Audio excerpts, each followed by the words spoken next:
Yaani usiombe mwanamume apake losheni afu aishie kati. Utasema ule msula unajimuoa, unakuja mwingine wa utotoni. Akiamua.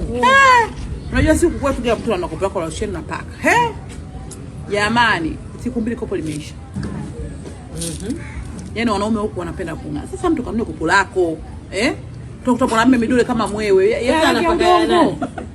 Anapaka nani? Kwa chukua losheni anapaka. Umezeni kwa hiyo. Midole kama imepakwa aina. Unajua aina. Ndio unajua Mwenyezi Mungu ile rangi kaitaka iwe mwanamke. Ndio, kwenye vidole vinakuwa vya brown. Hivi kwa nini? Kwenye kucha sijui kwa nini wanaume anakuwa hivi. Yaani kwamba baba lile lilianza kung'aa likawa kama mbega.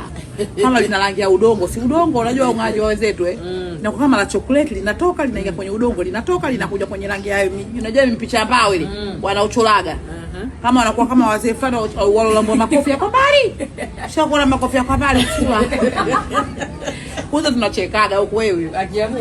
Unakuta bwana mzuri akamwambia kavaa pensi yake hapa uboko kama anasigida mweusi kwenye uboko. Wewe.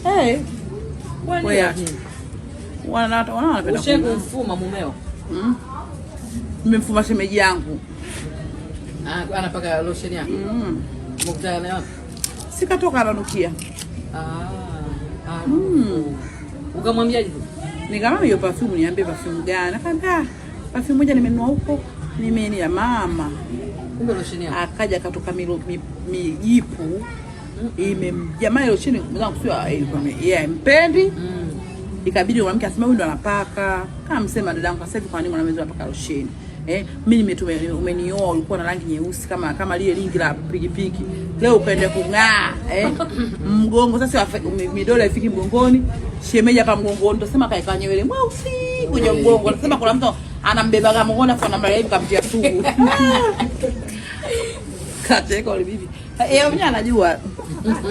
Hasa bora huyo kuna mmoja hapa ndio baba huyo katika panga. Huyo baba kang'aa uso tu. Gea kienda chona kutoa shingo. Wewe mbio na ndoo. Kama mgeni. Yaani kichwa chake kwanza usoni mweupe. Huko mwilini. Kama kapaka nani ile oili chafu. Na mwenyewe anadunda tu akamwambia napenda tu uso kupiga picha. Yaani kanga uso kwa kupiga picha. Sasa anapiga picha na hadumu na wanawake. Kila anamuonyesha nani? Facebook zake anapiga sura yake tu.